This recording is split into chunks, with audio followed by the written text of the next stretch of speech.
All right, hey everybody, welcome back. Let's get into it. Cutting-edge AI company called Anthropic is raising alarms tonight about AI's potential impact on employment that could soon be felt.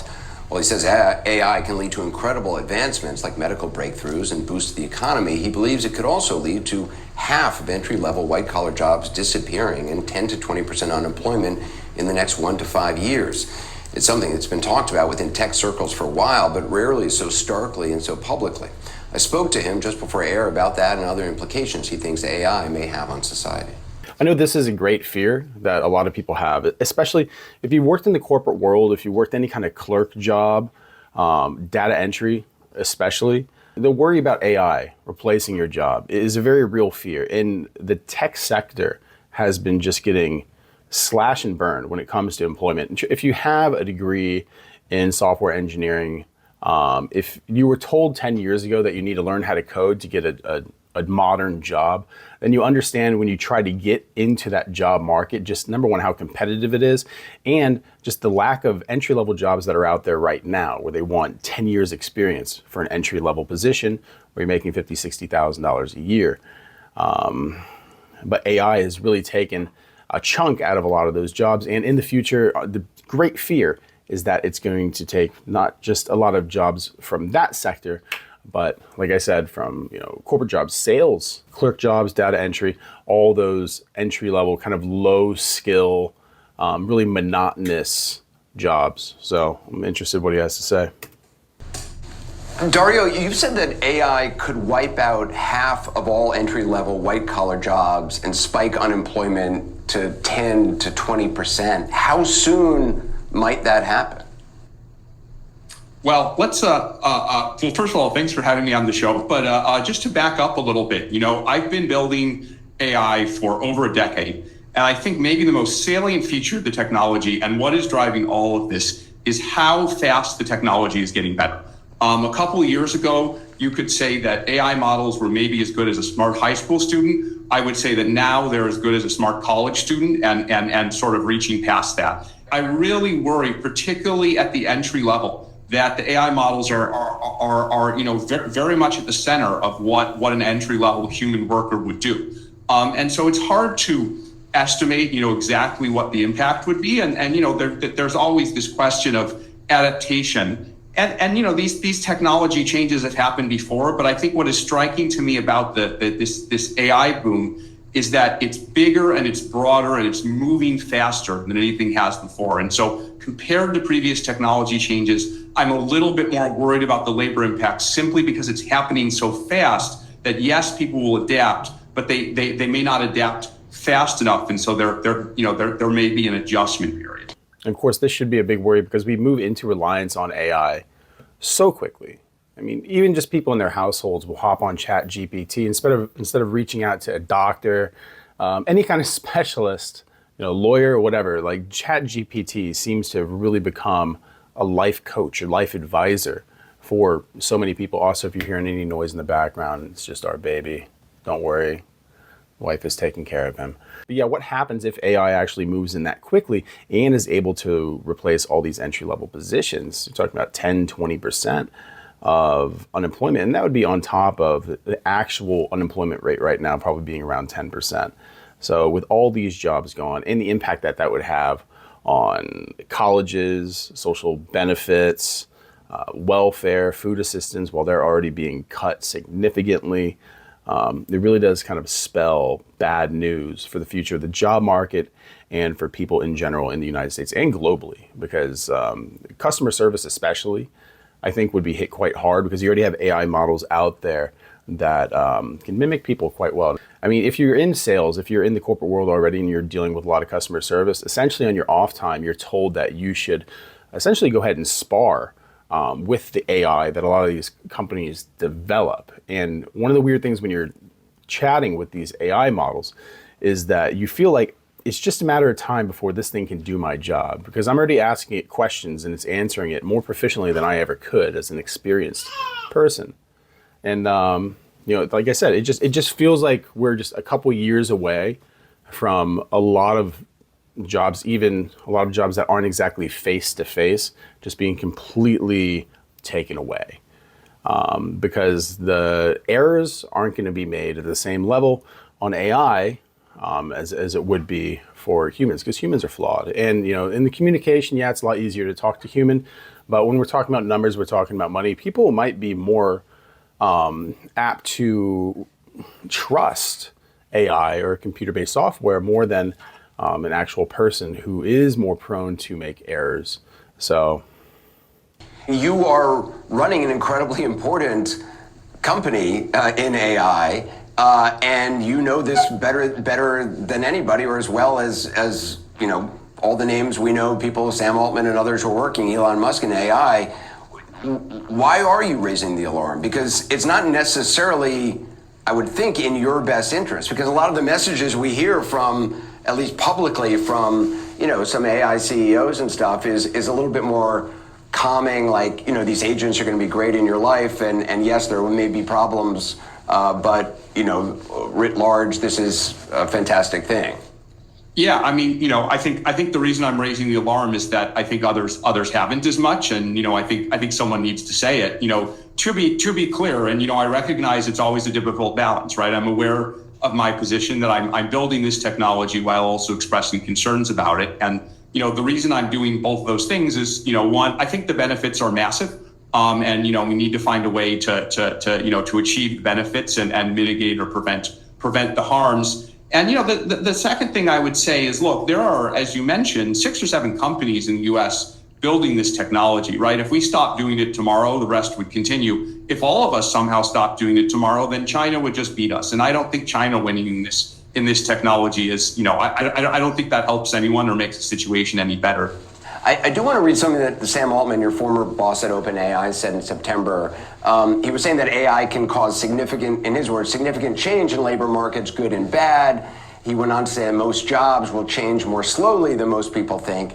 And then he said this, and I want to just read it word for word. He said, many of the jobs we do today would have looked like trifling wastes of time to people a few hundred years ago. But nobody is looking back at the past wishing they were a lamplighter. If a lamplighter could see the world today, he would think the prosperity all around him was unimaginable. And if we could fast forward 100 years from today, the prosperity all around us would feel just as unimaginable.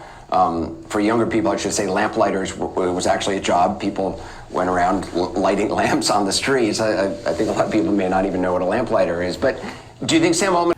I think this is a really good point, but at the same time, lamplighters were very few people actually doing that job. When we're looking at AI and its applications, it's much more vast. So the change would be much more significant. The amount of jobs that it could replace would be far more than just a few lamplighters in the Victorian era. So the consequences would be much higher because people have mortgages, people have kids, people have households to take care of, people have bills, car payments, student loans. These are things that people have to take care of, and they can't just be replaced like that. Because the fallback job, what you're going to do after that, especially if you've been working at these jobs for a lifetime already, what do you do now? Because none of your expertise, none of your experience is going to apply to what you plan on doing next. Well, you didn't have a plan, so whatever new career you're going to be moving into, and especially if you weren't forward facing, because if everything that's back end is going to be taken care of by AI, I guess out of necessity, everything's just going to be more front end, more physical labor. It just seems to be like that's it. I think managerial positions will still be taken care of, but they're going to be a lot more tech heavy because people are going to have to be intimately involved and aware of how AI models and computing works. So that's beyond me for sure. But it's the consequence of this isn't just losing a couple jobs like the lamplighters in the Victorian era. This is much more profound, and it would really be a shift in the way that human society works. The consequence of AI is vast and far-reaching, and CEOs are smartest people in the world. Not that CEOs are always the smartest people in the world, but I'm just saying the people who actually move to develop these things and work within this world are often the biggest advocates for being wary of the development of AI. Because like I said, it's moving faster and developing faster than I think people can really keep up with, because that's just how computing works. The human mind isn't going to be able to keep up. So anyway. Is wrong?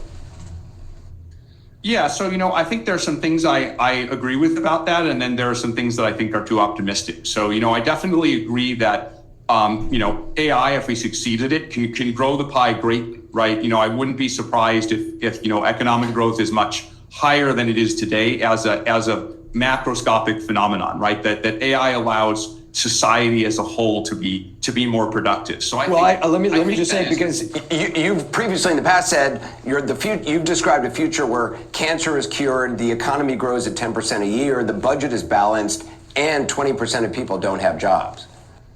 That's exactly what I was getting to, right? Where I agree with all the positive potential. I think that isn't wrong. But I think the quote you just flashed is maybe too optimistic, maybe too sanguine about the ability for people to adapt. People have adapted to past technological changes, but I'll say again, everyone I've talked to has said this technological change looks different. It looks faster. It looks harder to adapt to. It's broader. The pace of progress keeps catching people off guard. And so I don't know exactly how fast, unless the entire global system is going to be revamped, the entire global economy is going to be revamped, all you're going to be doing is getting rid of jobs and increasing profit margins for corporations. That's all this really does. Is this going to improve things vastly in the future? Of course. Will it have applications to medicine and surgery at some point in the future? Yes, but still, AI is ahead of everything else right now. And it's in the way that it's being used is more business than anything else. It's not being used to cure cancer. It's not being used to do surgery. It's not being used to make anyone's life better in a physical way. It just makes things a little more seamless. It makes things more convenient. So like they said, that change can come hard and fast, but at the same time, we have to worry about what happens to that 10, 20% that goes unemployed, right? What happens with them? There is no universal basic income, and there isn't any real side that's proposing that seriously. So it just seems like you're going to be developing kind of an underclass of people who aren't qualified for anything anymore, people who are just outdated, people who technology and I guess this country would leave behind, essentially. The job concerns are going to come. I don't know how fast people are going to adapt. It's possible it'll all be okay, but I think that's too sanguine an approach. I think we do need to be raising the alarm. I think we do need to be concerned about it. I think policymakers do need to worry about it. If they do worry and they do act, then maybe we can prevent it. But we're not going to prevent it just by saying everything's going to be okay. Do we as a society even understand the potential inequalities that this may amplify? And also the impact just on I have little kids. I have a 5-year-old and a 3-year-old. What do they grow up aspiring to if machines can do pretty much everything better? What does it do to initiative or drive or striving? And I don't know the answer to that, yes. But it concerns me. Let's take those questions one by one. Those do concern me, but I do have thoughts on them. In terms of inequality, I'm worried about this. There's an inherent social contract in democracy where ultimately, the ordinary person has a certain amount of leverage because they're contributing to the economy. If that leverage goes away, then it's hard to make democracy. It's harder to make democracies work, and it's harder to prevent concentration of power. And so, we need to make sure that. Yeah, I think concentration of power is something we really need to talk about when it comes to AI as well, because the leadership structure that we have in democracies, the whole idea that we have these people representing us, but at the same time, we can't really trust them. Is it easier to trust AI, or is it easier to trust a politician? I think this is something that we should also ask ourselves, depending on how secure the system is. Can we replace politicians? Would it be better to replace politicians? I think the vast majority of the bureaucracy in America could probably be replaced by AI. As far as key decision makers, yeah, of course you'd want them to be people. And do I want to serve a computer? Absolutely not. In fact, I'm pretty much against AI going past ChatGPT in general, that and maybe fast food, because service of fast food is terrible. But other than that, other than for training systems, I don't think that we should really be moving into applying AI to replace most people's jobs. Number one, it's terrible for the economy, really, if you have 20% of the population unemployed. It really takes humanity out of life and out of the system. I think we have this idea from movies that it's going to be, some kind of like peaceful life without any work. You're going to have everyone would just be like the fat people from Wall-E. That's all it would be. You'd be in your chairs all day, your mobility scooters, food would be delivered to your face. You don't need to do anything. Everyone would look like walruses. I don't think that that's a world that we actually want. This whole idea that without work, people will just be their best selves. A lot of people need a kind of structure and discipline to actually kind of hold themselves together, or they just go off the rails.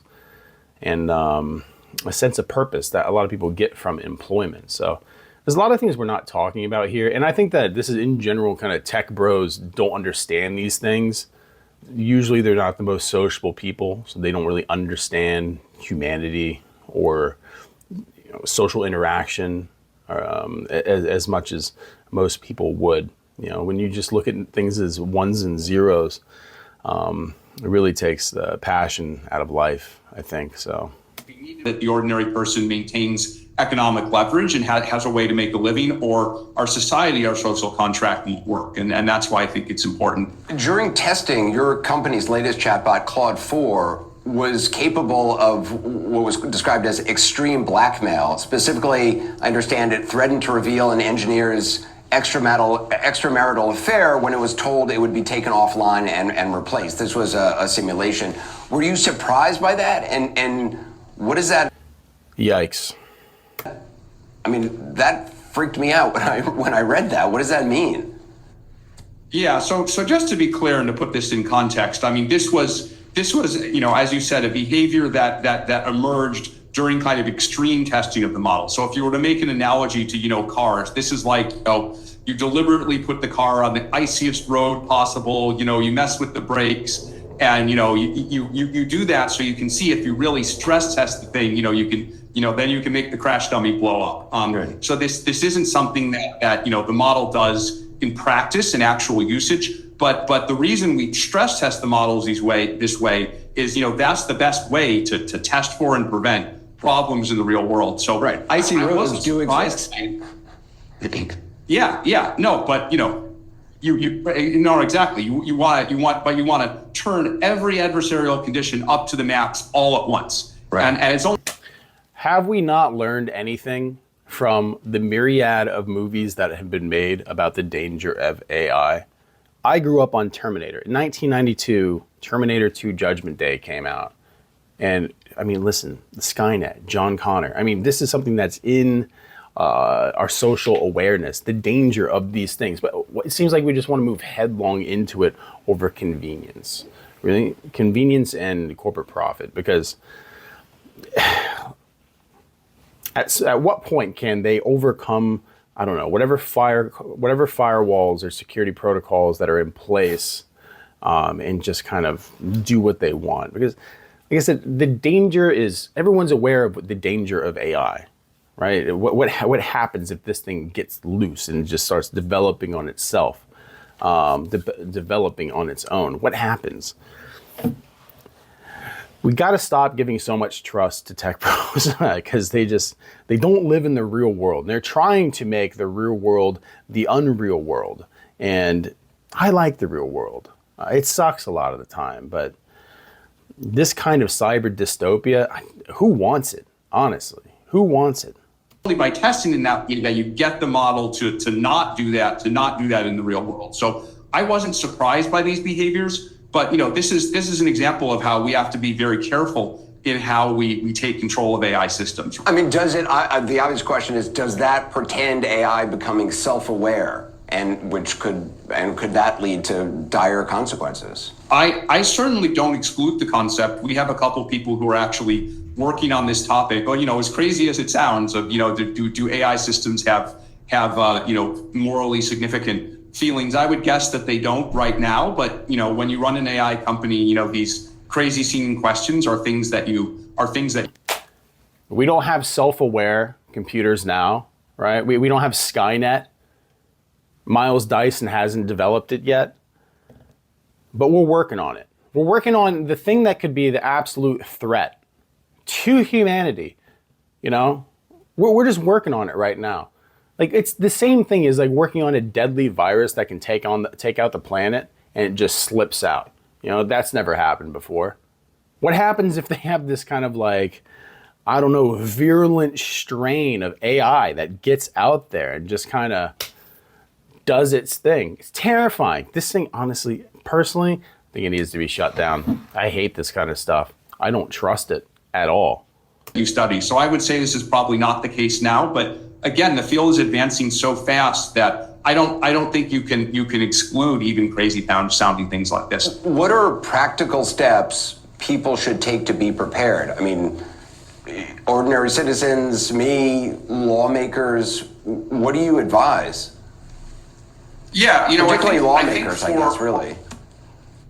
Yeah, well, let's take them one by one. I think for ordinary citizens, I think it's very important, learn to use AI, learn to understand where the technology is going. If you're not blindsided, you have a much better chance of adapting. There's some, better world, at least in the short term, at least for now, we should take it bit by bit where everyone learns to use AI better, and that speeds up the adaptation that is definitely going to happen eventually, but it'll be less painful if it happens quickly. For the lawmakers, I would say really be aware of these issues. And, we're trying very hard to produce data on the economic impact, not taking off the table, some fairly radical notions. Like, I wouldn't exclude the notion of, levying a tax on AI companies, right? If AI creates huge total wealth, a lot of that will by default go to the AI companies and less to ordinary people. And so, definitely not in my economic interest to say that, but I think this is something we should consider, and I think it shouldn't be a partisan thing. Dario, thank you so much. Shut it down. Just shut it down. None of this stuff sounds good. Like I said, it sounds great for financial institutions that can work the algorithm, create their bots, and use AI to reap massive profits. But in general, for normal people, for 90% of people out there, other than going on ChatGPT and asking what to do, what's the best cream for diaper rash, right? What's the best place to, I don't know, get falafel, whatever. Other than that normal average person, this is just bad news. This is bad news. You're talking about hoarding of wealth to tech companies, and you don't think that's going to destabilize our politics even more than it already is? You don't think that interests are going to be shifted towards one specific sector of the country that's already monopolized wealth? If the AI gets that powerful, I mean, these companies would be able to, think of it, if you challenge them at all, they could just send something out there, just absolutely destroy your life. Because, I mean, it's already going to be far more technologically advanced than anything that the government has, anything that any kind of enforcement agency has. This is all bad. Baby, is there anything good about AI like this? This self-aware stuff? Not really. See? And she's like a smart person. I don't know. It's not looking good, everybody, but hey, I know this is not the truck. We are in a hotel room because we are on a family road trip. We're trying to see, we're trying to fall in love with America again. It's really what this is. So we're down in DC right now. We're going to go out, look at the Capitol and stuff, have some coffee, get out there. But AI, I don't know. It's terrifying to me. Like I said, love ChatGPT. But any comments, any agreements, if you think it's the bee's knees, right? It's fried gold. It's just the best thing that's coming. You're loving it. You can't wait for it. Or you're like me and you think it's going to usher in an apocalyptic era that makes humans subservient to their robotic overlords, go ahead and drop it in the comments. Other than that, thank you for stopping by. Like and subscribe. Thank you for the support as always, and we appreciate you. You guys have a good one.